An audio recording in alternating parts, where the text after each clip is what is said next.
On this week's Tony and Josh show, we talk about space, Pluto, and even a little Ceres. First, it was California that was going to get swallowed up by the ocean in a major earthquake. Now, the Northwest has a big bullseye on it. Oh, that's just great. Suck it up, Buttercup. Now we announced a new way for you guys to submit story suggestions to the show. There's a little It's Never Too Early for Walking Dead talk, and there's an epidemic in this Northwest town, and I guarantee you it's not what you think. We're going to whip it out and stick the story in your ear hole on the next Tony and Josh show. Warning. The opinions, ideas, views, emotions, and temper tantrums expressed or otherwise conveyed on the Tony and Josh show may not and most likely is not suitable for all audiences and therefore should not be heard by anyone unless supervised by an appropriate nanny state. Enjoy! Hey, episode 79, only 1 away from 80 and 2 away from 81. Go figure, math. If you're new to the Tony and Josh show, we're here to inform, entertain, and give you a laugh or two. We've searched the interwebs and found these earth-shaking stories to bring to you tonight. No, there's an epidemic in this Northwest town, and I guarantee you it's not what you think. Iran and Israel, or future mushroom cloud parking, you decide. First, it was California that was going to be swallowed up by the ocean in a major earthquake, and now, well, the Northwest has a big bullseye on it. We're going to talk a little bit about space, Pluto, and, well, even a little bit about Ceres. And if we have time, we might actually talk about a Second Amendment thing, a love for the Amendment, that is. But first, we want you guys to give us a call using our SpeakPipe feature on our website at TonyandJosh.com. Tweet us during the show at Tony and Josh Show, and don't forget to include your other tweets with hashtag Tony and Josh. That's right. We do love that attention. And speaking of attention, we get a little bit each and every week from our favorite fan, Nikki G. Ooh, what you got tonight, Nikki? Hey, this is Nikki G, and I just caught episode 73-ish, I think, and Tony made a comment about the whole world hates California, and I just want to give my quick encounter with Californians. My oldest brother moved to California right out of high school, and in 83, he bought a early 70-ish Blazer that we called back then the 3-door dumpster. So I fly out to California. Him and his girlfriend pick me up in the 3-door dumpster.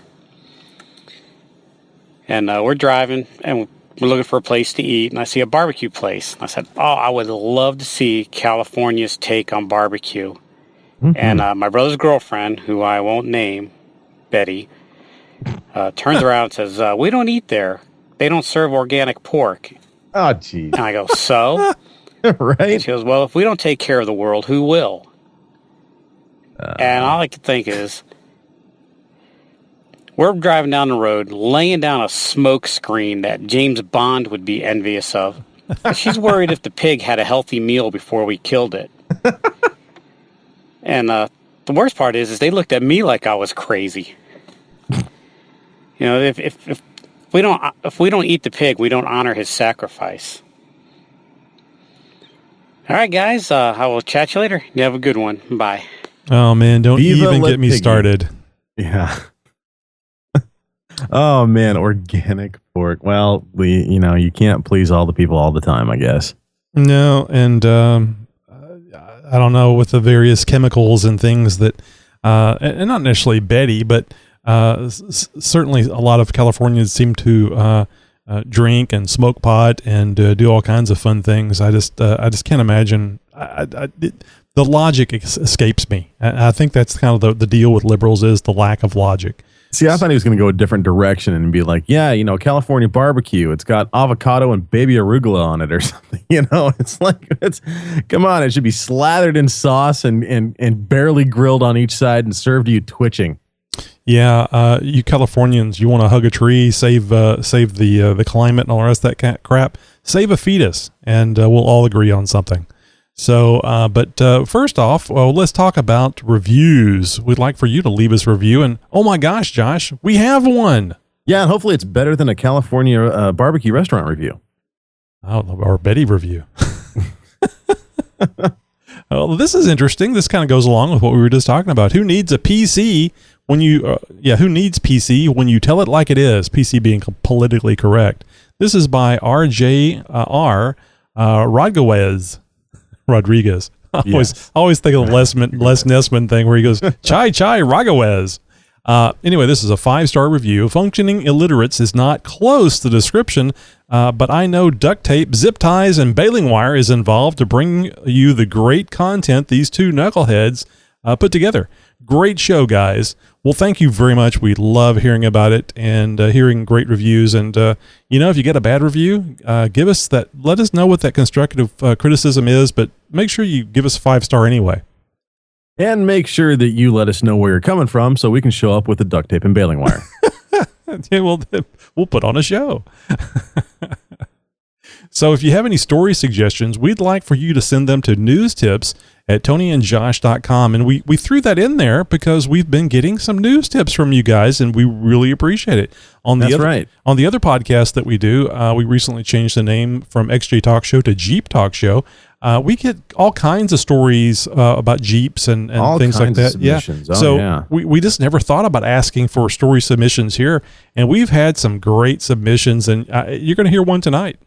That's right. We don't ask you guys what you want. We give it to you anyways, whether you like it or not. And you guys have, we've apparently rubbed off on you a little bit because now you're starting to submit story suggestions to us. And you know what? We love it because you guys are actually kind of hitting the nail on the head with a couple of these. So look forward to hearing some of your guys' stories here in upcoming episodes of the Tony and Josh Show. Yep. Just let us know. Newstips@tonyandjosh.com. That's the email address that you need to send those links or detailed stories with pictures even. That would be fine. Oh, there we go. And speaking of stuff that's coming up in the near future, October, I know, is a little ways away, but, Tony and I get excited about all kinds of things. And one of the things that we are excited about during one particular time of the year is a little show called The Walking Dead. And if you guys have ever heard about it, well, of course, it is an awesome show. And Tony and I do a little bonus episode, a little bonus podcast that we tag along, or we tap along on the end of a Tony and Josh show as a bonus episode for you guys to download. And we'll start airing those shortly after The Walking Dead airs in the second week of October. Yeah, we record those on the same night that we record the regular podcast that you download and enjoy.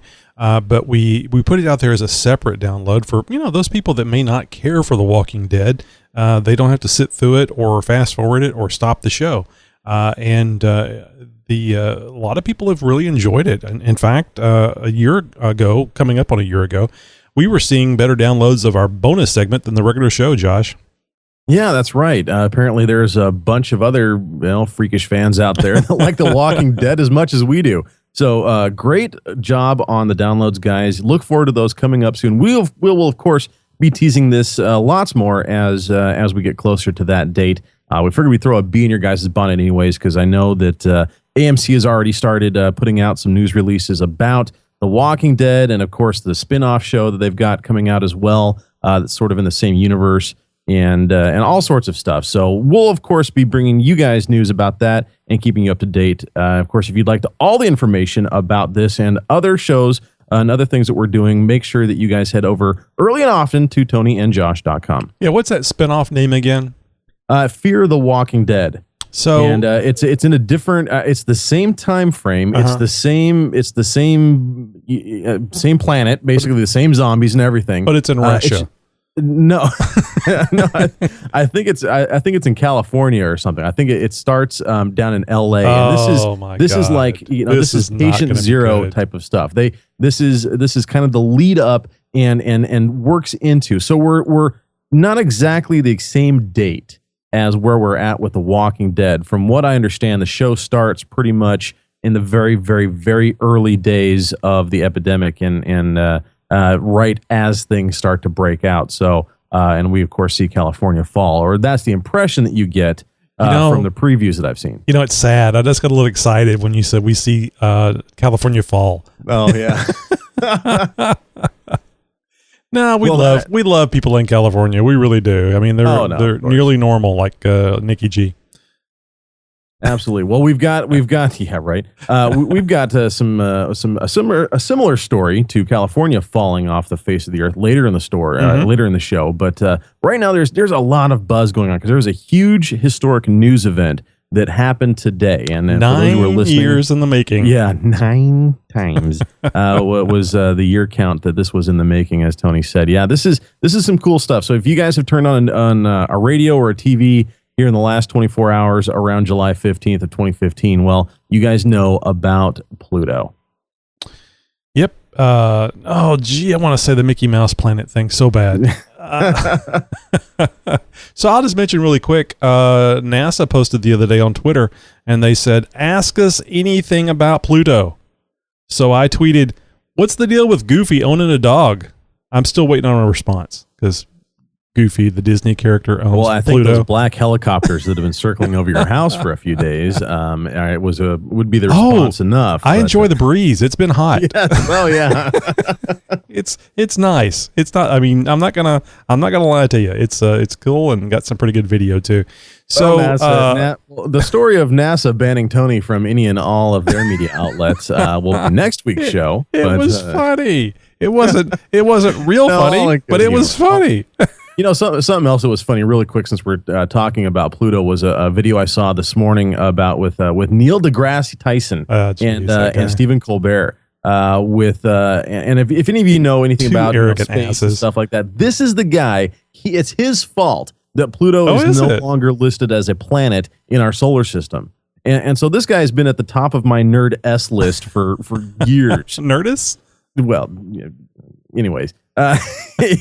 Stephen Colbert kind of took him to task, and it's actually a really, really funny video. It's just a few minutes long, but it's definitely worth a watch. It's all over the web, guys. So we might be able to post a link up for you guys to find that. But if nothing else, very easy to search and find that. I highly recommend watching that. I mean, I know Pluto's big time in the news right now with the New Horizons spacecraft has gone past Pluto and taken a lot of pictures. But was there anything that they found about Pluto so far that would make the decision no longer to call it a planet? Reason not to call it a planet? I mean, it's still small. It is still small. It does have a moon. And in my book, if you've got another celestial body that is also a sphere orbiting you, you are a planet. So if you see a large field of stones, and there's one particularly much larger stone than the rest of the stones, would you think all those other stones belong to the larger stone? I mean, it's really just debris. That's all we're talking about. It's not like it's a planetary system. And actually, I think there's it's got more than one moon, doesn't it? It has 3, 4, or 5. That was quite a few little chunks of dirt floating around. Neptune has five planets, and Pluto does have a very, very light debris ring around it. And I hesitate to even use the word ring, but it does have a little bit of its own debris field around it, and then that was one of the things that that NASA's navigators had to navigate in space, was making sure that the New Horizons spacecraft was actually going to make it through that debris field unscathed. Well, this thing's traveling at a million miles an hour. So yeah, it was I think between 30,000 and 39,000 is what I remember reading, and that's miles per hour. That's Godspeed. That's not exactly that centimeter crap. So a grain of rice would have torn the thing in half at those speeds. So and they were going to pass by about 7,000 miles from this thing, and if you were shooting a rifle, that'd be a damn good shot. I was going to say, you couldn't get closer, NASA. Come on.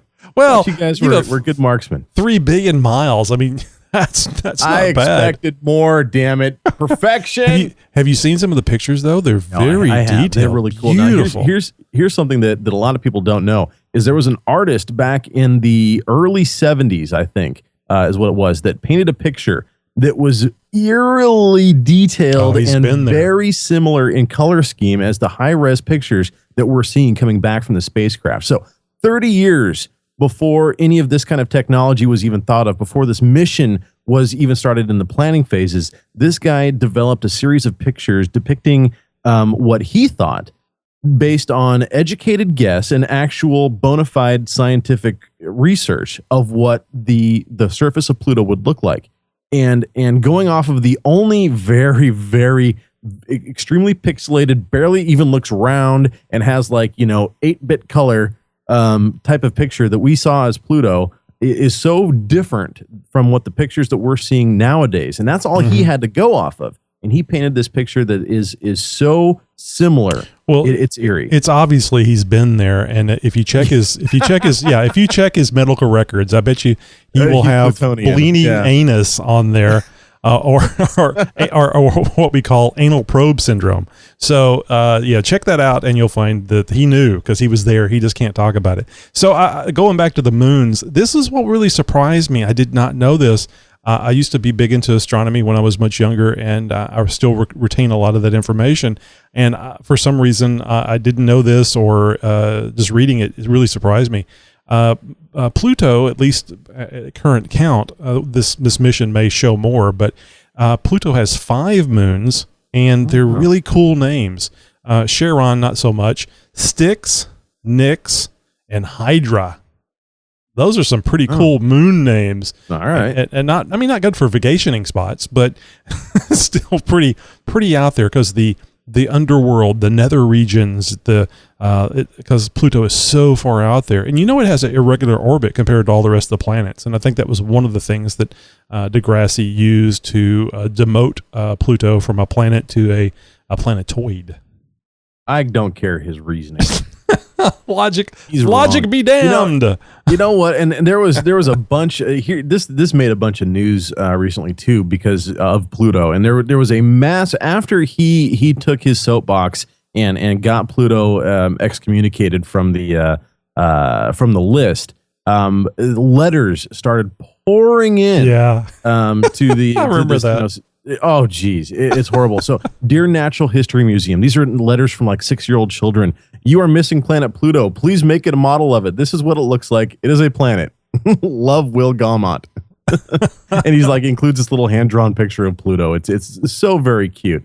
And it's just, there's huge flood of letters that came in, and Dear Neil Tyson deGrasse, at first, remember all those kids that sent you all these bad letters? Well, I want to apologize for all the things that we were wrong about. We're sorry, giving you mean letters, saying that we love Pluto, but not you. I'm very sorry. It'll be okay. Taylor, age 7. Just, cute as hell. I love this stuff. Neil deGrasse Tyson, the most hated man in astronomy today. He's really a good sport about it. And the little interview that he and Stephen Colbert did was actually pretty cute in a couple points. But he's not changing his stance, at least not at this point in time. And everything is leading. Yeah, well, he really shouldn't. I mean, you don't, this isn't political office. This is astronomy and science. Yeah. It doesn't necessarily mean they're right, but you should go along with a theory based on evidence, not what people want. I mean, that's like electing Hillary Clinton president. It doesn't make sense. You just do it based on the feelings that you have. Well, there's one decision I hope we get a do-over on. Josh is going, he went political. He would have did it again. I don't know how he works it in, but he did. He does. Just lubes it up and shoves it in. So I just want to throw this. I mean, we're having too much fun with the space talk. Our nerd erection is showing. But I just want to mention this. Ceres, the other planetoid, the other dwarf planet. It says the white spots likely reflective salt. According to Christopher Russell, the University of California, Los Angeles, the Dawn's mission's principal investigator, the team is shying away from there being ice on their surface. Yeah. Aww. Well, that's what they're saying. And I kind of I've kind of been tooting that same horn for a while. I was like, there's no way this is space ice. But it could be. And it would have been a great filling station. Low gravity. Yeah. And can you imagine so much water there? Deep space ice rink. That would have been a huge tourist grab. That's what you do while you're filling up the ship, because you got to break down the water into oxygen and hydrogen. And while that cracking is going on, you're out there, just she's skating on the ice. So yeah. Well, they don't know yet, and it's always possible it's a large dusty diamond too. So we'll just have to wait and see. Ooh, space diamonds. We'll rename it Ceres to Neil. That way it'd be Neil Diamond. Get it? Oh God. These are official Neil diamonds. Oh man. The family jewels. So let's switch stories here real quick. Yeah. I was going to jump to that one if we had time, which obviously we're not going to. Well, let's get into this news out of the Northwest, and I actually heard a little bit of a blurb on this on the news radio channels on my commute in the mornings, and even on the evening news here locally. Well, I guess so, because it's a local story. Well, very much so, yeah. and you know, there's a lot of preppers, and I use that term kind of loosely, but you guys know the type of people I'm talking about. They're prepping for the zombie. What do you mean the type of people? Well. Those people, you know, and so we've got a lot of those here in Portland, and so it's always about, you know, well, are you prepared for this? Are you prepared for that? You know, make sure you have your preparation kits handy and all this stuff, and I'm kind of making light of it because they really do hammer it into you on almost a daily basis. Well, with the rains, which leads me to believe there might be some merit behind this story. Well, there's always a disaster coming. You know, I mean. Literally and figuratively. I mean, figuratively more often than not. But there's always a possibility of something major happening. And are you going to be prepared? Well, yeah. I mean, I ate 3 bowls of chili tonight, so there is definitely going to be something major happening later. They'll be able to track you from methane emissions alone. So the feds predict apocalyptic earthquake to completely wipe out major cities in the Pacific Northwest. Well, give me some credit. You know, I've got a Jeep. Now, it doesn't run, though, does it? Hey. Yeah, you haven't been working on it. So this is you're going to cause it to happen because of Murphy's Law. It's going to go, okay, well, let's check our timetable. Is Josh's Jeep up to spec? No. Okay, it's time. Let's see him evacuate in a Honda. So anyway, if you live west of the I-5 and Pacific Northwest, you might want to consider moving after reading this article in the New Yorker or watching Shep Smith, I hate Shep Smith, explain with charts and graphs on the science on the set. Basically, the federal government is predicting a big one, a 9.2 earthquake in the Cascadia subduction zone that sits off the coast of Pacific Northwest, and they say it's definitely going to happen. It's just a matter of when. See, that's the sticking point. It might be 3 billion years from now when the sun is bloating, but it's going to happen. We told you. We said it here first. Yeah, that was the question that I heard them present. It's like, well, what are the chances that the science on this is wrong? What are the chances that you guys are, you know, a little bit off? You forgot to carry the 2, you know, maybe you were just kind of fudging and maybe there were some assumptions in there. He's like, yeah, no. And I'm loosely quoting this. He said, you know, we have the talk about this all too often because the Northwest is so overdue for a large-scale earthquake. Well, and so, you know, all the science and all the research that we have on this, how accurate are these numbers? You know, are we really going to be due for this large of an earthquake? And really the answer is yes. They keep coming back to yes. You know, the Northwest is going to get hit with 8.7 or above earthquake and I'm you know, they keep saying the near future. Because we are so overdue, something like every 300 years, and we haven't had one in 7. Well, so, the thing is you can't necessarily go by the timeline because this is, you know, it's geology. Things happen, things change. I mean, exactly. What is it? The large where the big geysers and everything are the Yellowstone. Yeah, Yellowstone, Jellystone. That thing was supposed to, that caldera was supposed to have erupted tens of thousands of years ago, and it still hasn't done. So we're due for that.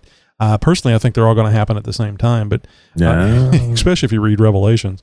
But, you know, I remember in 6th grade, which was a long time ago, the science teacher was telling us how that all of the silt and dirt and the mud and the rocks and everything that the Mississippi was depositing on the Gulf of Mexico floor was putting so much pressure on that floor that it was going to cause a major break and eruption. It's not a volcano. It's just simply because of all the matter that's being pressed down. It was actually going to cause a rupture. I've never heard it put like that before. Yeah, that's the only time that I'd ever heard anything about it was in 6th grade. I've never heard about it since. Maybe it was just some crackpot thing that was you know, of the time, that it was a theory. But but that kind of made me nervous because we're kind of close here in the in Southeast Texas to the Mississippi Delta.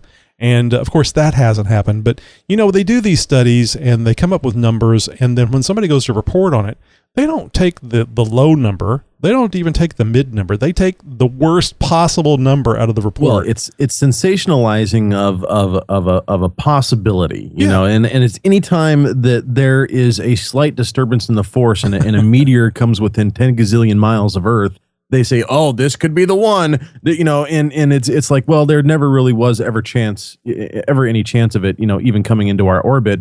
But it was close. It's like that. It's like that one in Russia. You remember that the one that exploded in Russia? Do you know we were expecting a near pass of an asteroid, either a day, like 2 days later, or anyway, we were all. They had found this minor rock that was going to be coming very close to Earth, and then like right about the same time it was supposed to come by, this other one comes in. They knew nothing about. Yeah. Surprise. So you don't know, Oh, look, I brought a friend. Yeah, exactly. Because it was out of a completely different direction. I think it was actually coming in from the sun, and that's why we didn't see it. So you never know when that rock or bullet or whatever, or bolt of lightning is going to strike you. Enjoy your life now and do the best you can as far as living a good life. And there you go. Indeed. So, well, luckily for me, I live on the east side of I-5, so I will be safe. I'm keeping my fingers crossed and stuff like that. But other news that's happening in the Portland area, now this one is very, very interesting. Now, we always have all kinds of epidemics and pandemics and stuff like that happen in Portland. I mean, we've got an international airport hub here. There's major commerce that comes through the I-5 corridor. And so there's always a story about, this epidemic and that epidemic and, this breakout and that and everything like that. Well, this one was one that caught my eye because it was unlike any other that I had ever heard. And this one is it's an epidemic of the power lines, oddly enough. Yeah, no, follow me on this one here. Now, some of you out there may have heard the slogan of my hometown here, keep Portland weird, as I live just outside of Portland, Oregon. And believe me, people, this city sure has some special people in it. And when I mean special, I'm talking licking windows and short buses here. But no, so just when you thought, Portland couldn't get any weirder, stuff like this happens. And literally hundreds of dildos have over the course of over a few weeks appeared on Portland's power lines all over the city. Portland have documented examples in the north, northeast, and southeast Portland neighborhoods even. The nunchuck phalluses have been spotted above restaurants and merchant stores of all kinds. What did you call that? Nunchuck phalluses. Yeah. No, well, that's something you don't want to hit yourself in the face with. and really, and more are appearing every day. There's hundreds of these things out there. And literally what people are doing is they've got, and almost every picture that I've seen has these two dildos tied together with a shoestring strung over a power line. Seriously. Now there have been a couple theories about the menagerie of marital aids and where they're coming from. One online thread seems to point towards a man with access to a shipping container full of dildos, literally a big box of box busters. And another theory seems towards a factory screw up in a store who got more through the back door than they had bargained for and is just giving them away. And the Portland Office of Neighborhood Involvement has received less than 10 calls in 3 weeks about all this, says Susan Barr, a worker at the City and County Information Referral Center. People have reported them on Comcast and CenturyLink lines, she said. There hasn't really been a real groundswell of calls. Actually, most of the calls we've gotten lately have been from the media, proving all it takes a lot more than just a plethora of peni from the sky to get Portlanders off their bongs and into the streets to protest. Or not. Because in all seriousness, what happened to the beating up the nerd for his Pumas and tossing those over the power lines thing? One online party pooper had this to say: it's all fun and games until your 6-year-old child asks, "What are those?" And as they point to the sky, and the dildos in the sky, as it were, actually. Depending on the commenter, the number of suspended sex toys ranges from dozens to hundreds, but no official tally exists. In the research that I have done on this story, I have seen no less than 36 different dongs a-dangling. Portland General Electric wants you guys to know that dildos are just as much of a safety hazard as shoes, kites, balloons, and other items routinely found tangled in lines. Shebop, A sex toy boutique for women with a branch in North Portland has come to some minds as the possible culprit because they seem to be closer to the epicenter, as it were. But the manager of the store said that they've got no connection whatsoever. The manager first learned about these toys overhead when she returned from a camping trip just last week. She admits that she finds the discoveries humorous. At first, I thought someone had a breakup and was trying to get rid of an ex's possession in a very dramatic way, she said. When I heard this was happening in multiple places and saw it for myself, well, I thought that was pretty weird. She-Bop doesn't make dildos or sell the type that she's seen in pictures. And although the store isn't involved, Roger said it's kind of cute when people think of dildos, they think of us. Not too dissimilar, actually, to the Tony and Josh show. So the next time you're thinking of screwing yourself, think of Tony and Josh brand sex toys. Oh, my God. Now, seriously, what would a Tony and Josh show be without a story like this to close off the night? Finish it up, so to speak, to bring the show to a climax. No, guys, this really is happening, and there is a ton of social media buzz around this. So if you guys want to join in on the fun, make sure you guys are using our hashtag Tony and Josh Show in on the fun, because it's going to be a lot of fun to see how far this goes, really. Yeah, I'm sure it's going to go as a parent, that's what I thought of too, was about the idea of the children looking up and seeing these things. Also too, it might give them an unrealistic expectation of what they should be presenting to their loved ones in the distant future, if you know what I mean.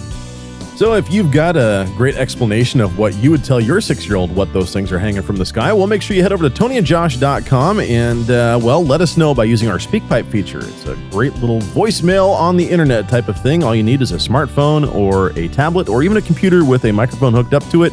Head over to TonyandJosh.com and you can see the little pop out there on the right side. Click on that and just leave us a message. Let us know what you would tell your kid about what those things are hanging from the power lines. We love messages. So, join Nikki G in what you think of the show. We'd really love to hear from you.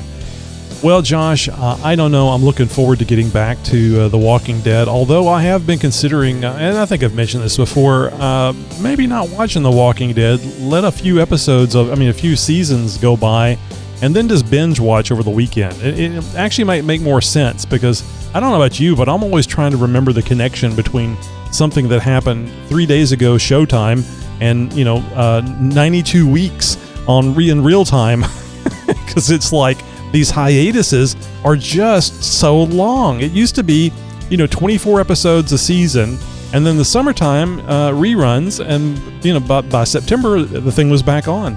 Well, all the more reason for you guys out there to catch up and That's true. Check out our recaps of each and every episode of Season 5 last year, and we did it the year before as well, guys. So you got 2 seasons to catch up on with our recap of The Walking Dead over at TonyandJosh.com. Yes. Well, Josh, now that we have a little time, let's talk about this other thing that we didn't get into. The former CNN anchor says we're alive thanks to the Second Amendment.